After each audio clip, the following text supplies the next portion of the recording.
لهم ببركة نبيه كل أمنية وصلى الله وسلم على العبد الصالح القائم بما استطاع من حق الربوبية وآله وصحبه خير البرية.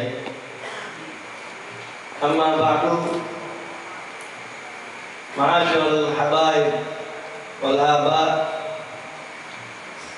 والإخوان الأعزاء, وبالخصوص tuan-tuan guru, masyayikhina Al-Habib Umar Abdul Aziz bin Abdul Rahman bin Syahab, Al-Habib Umar bin Alwi As-Segaf, dan yang lainnya yang dengan segala kerendahan hati, mohon maaf saya tidak bisa sebutkan namanya satu persatu, namun tidak mengurangi ta'zim saya kepada semua.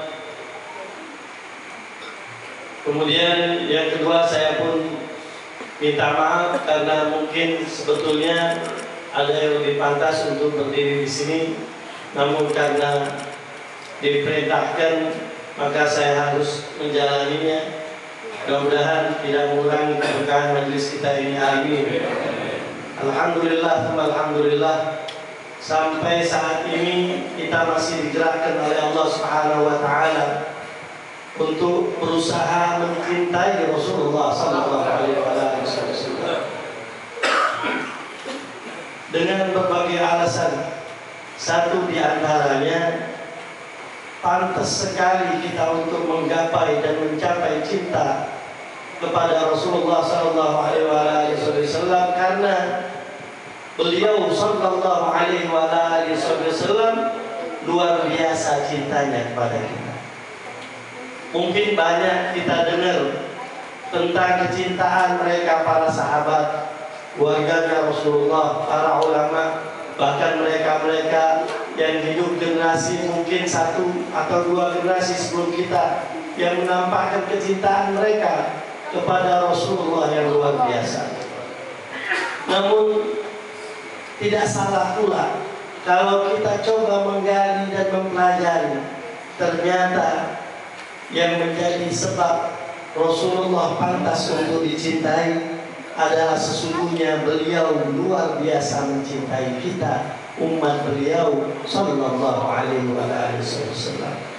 Di dalam surah Taubah ayat 28, Allah Subhanahu wa taala berfirman, A'udzu billahi minasyaitonir rajim.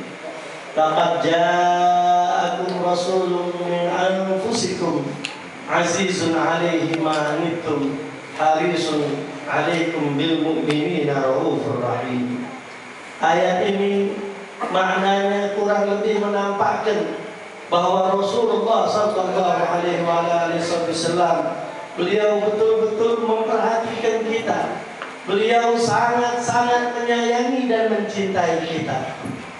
Banyak bukti yang telah kita dapatkan, salah satunya kita teringat bahwasanya menjelang wafat beliau sallallahu alaihi wasallam, kalimat yang senantiasa diulang-ulangi dari lisannya beliau Rasulullah sallallahu alaihi wasallam adalah ummati, ummati, umatku, umatku.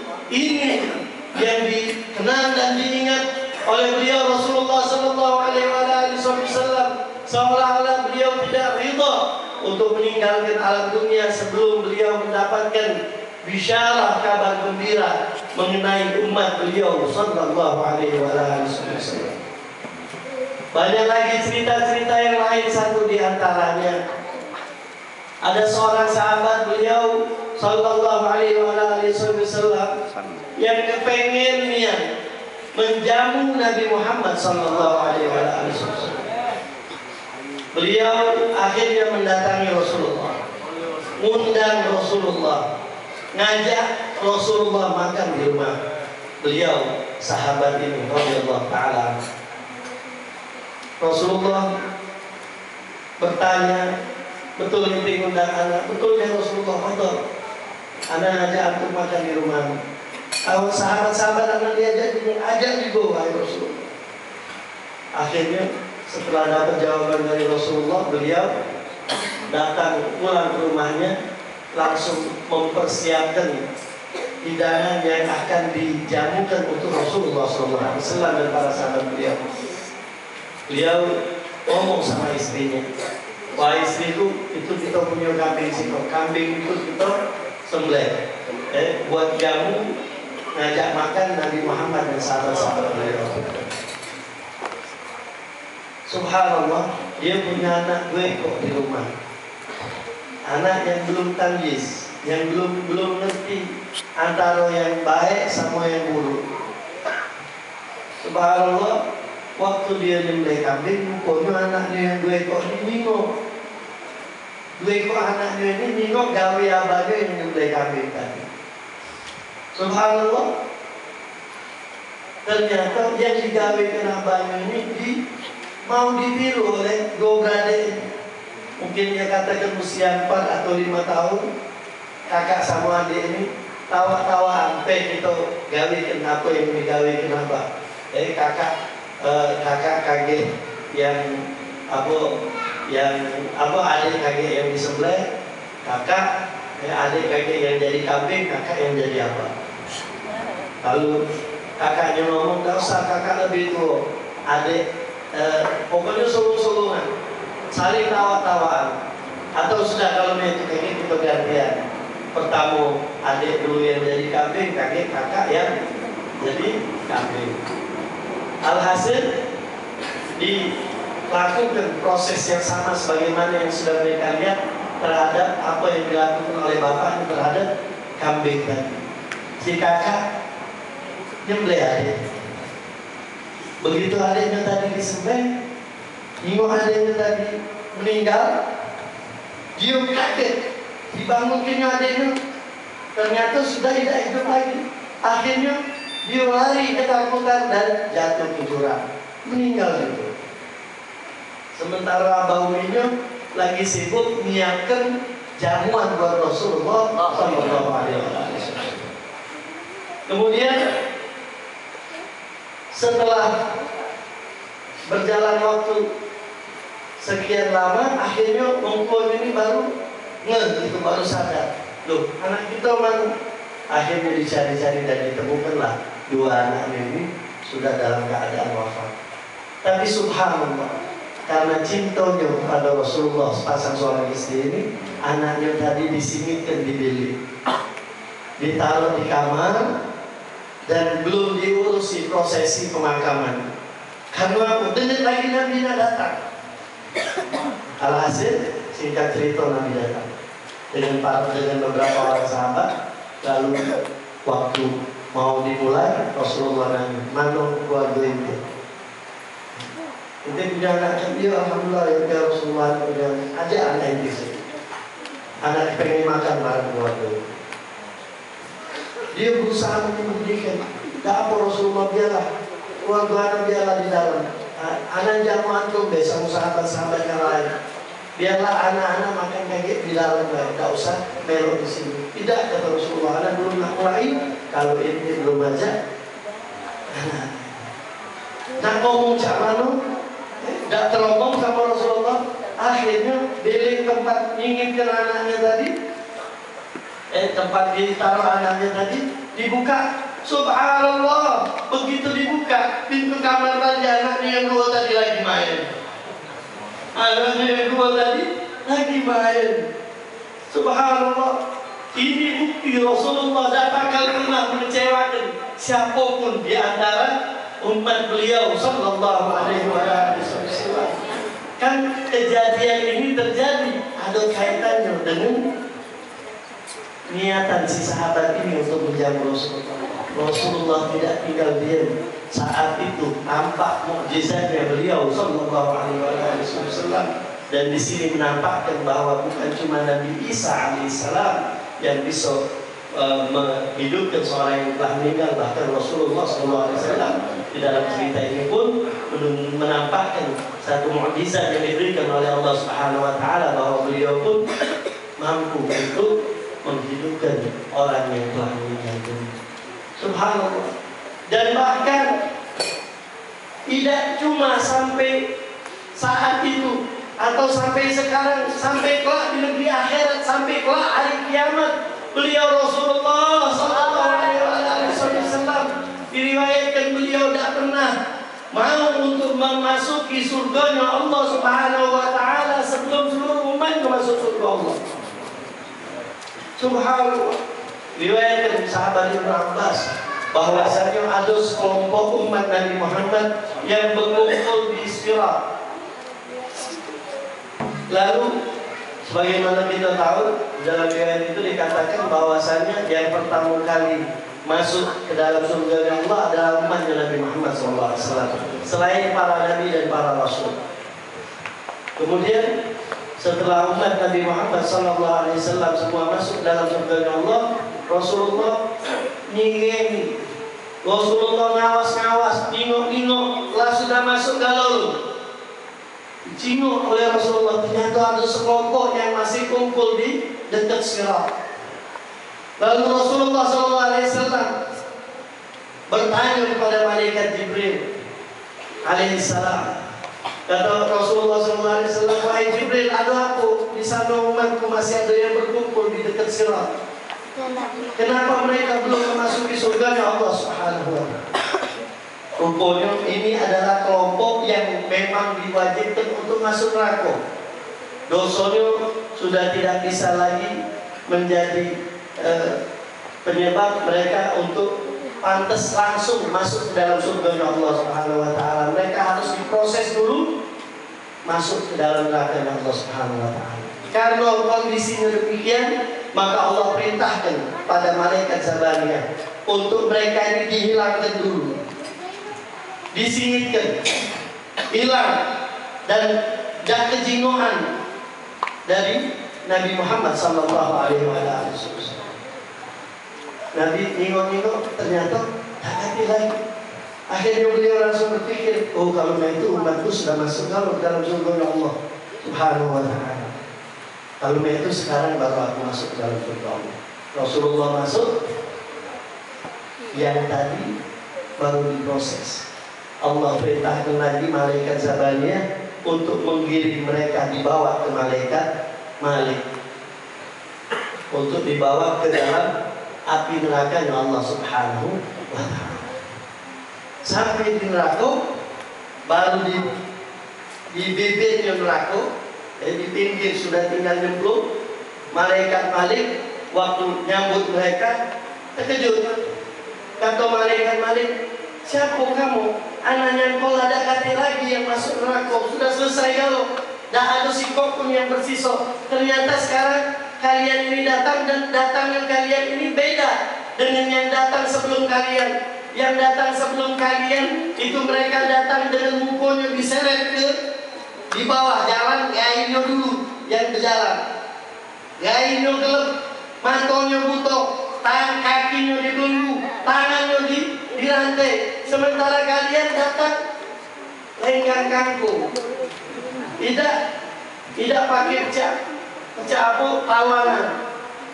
Naik muka kalian pun tidak hitam-hitamnya. Mata kalian nengok hawas. Kalian pun jalan dengan kaki, layaknya manusia yang berjalan dengan kaki. Siapa kalian? Umat siapa kalian? Mereka menjawab, kami malu untuk nyebutnya. Kami malu untuk nyebutnya, wahai malaikat Malik. Kami ini sebetulnya pembawa Al-Quran.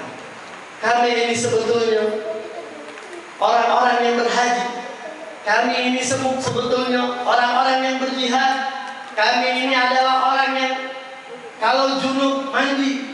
Kami ini seorang yang melaksanakan sholat yang 5 waktu, berpuasa di bulan Ramadan, mengasihi anak-anak yatim.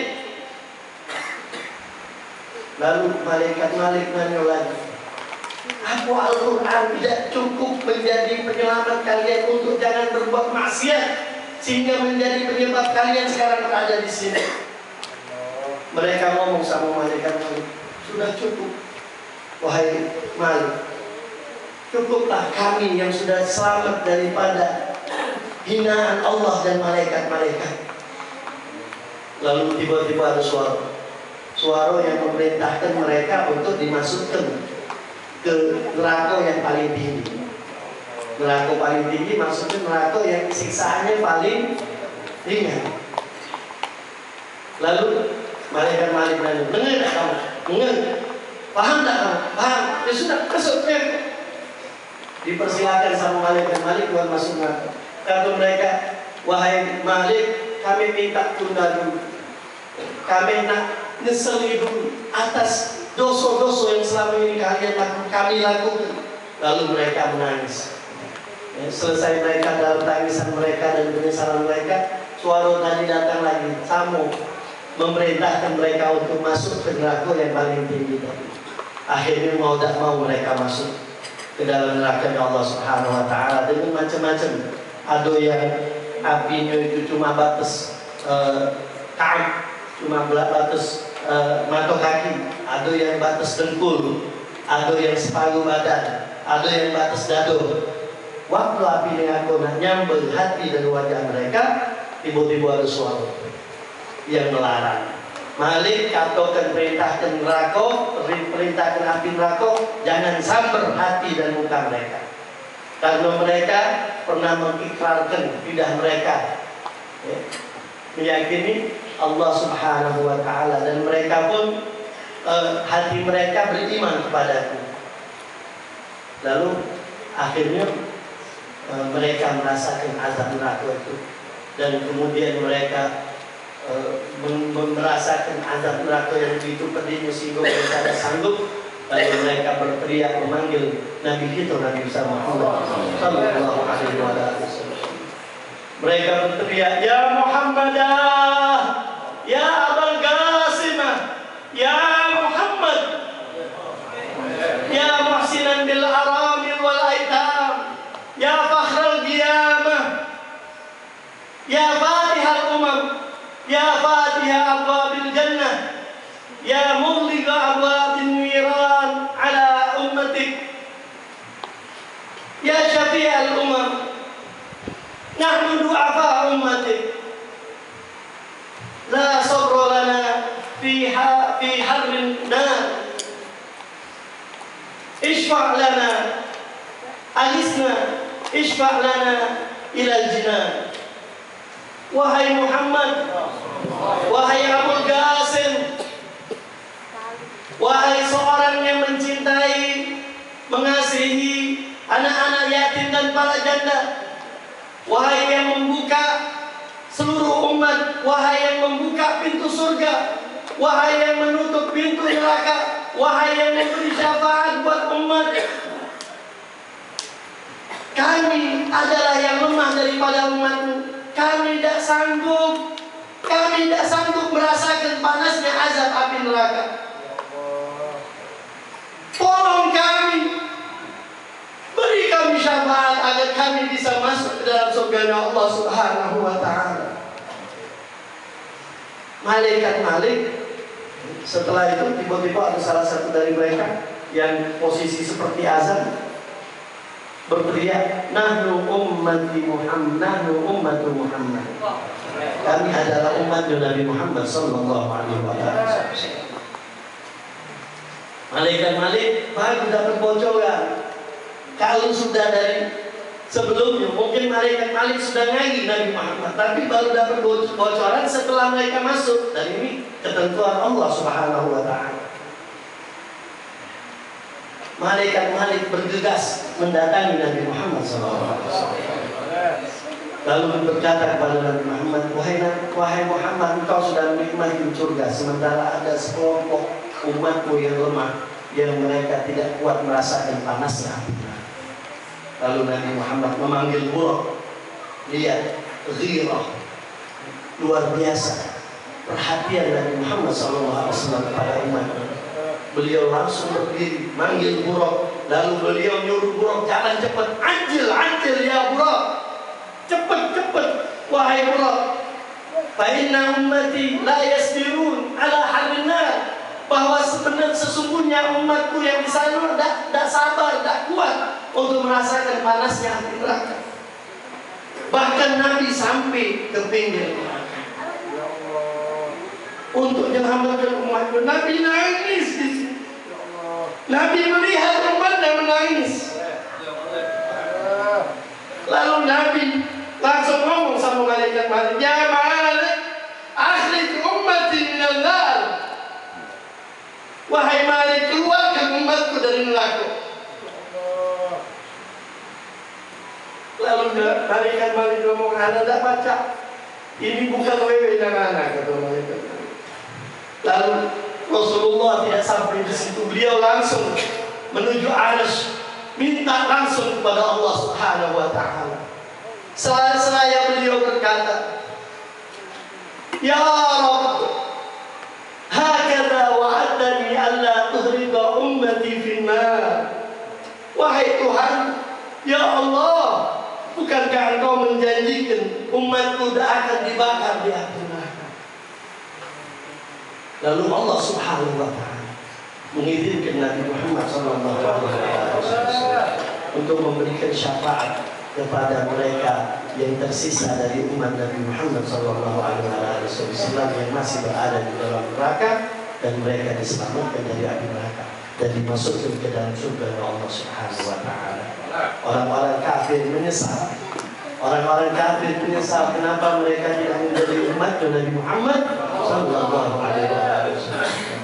Lalu setelah itu neraka ditutup, selesai. Tidak ada lagi yang keluar dari api neraka dan tidak ada lagi yang masuk ke dalam neraka.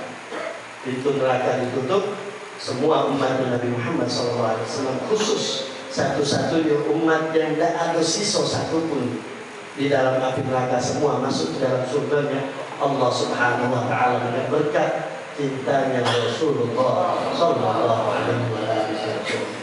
Mudah-mudahan cerita-cerita yang dibawakan ini akan menambah cinta kita kepada beliau Rasulullah sallallahu alaihi wasallam. Semoga cinta kita kepada beliau kita buktikan juga dengan senantiasa kita mengikuti sunnah-sunnah beliau Rasulullah sallallahu alaihi wasallam. Assalamualaikum warahmatullahi wabarakatuh.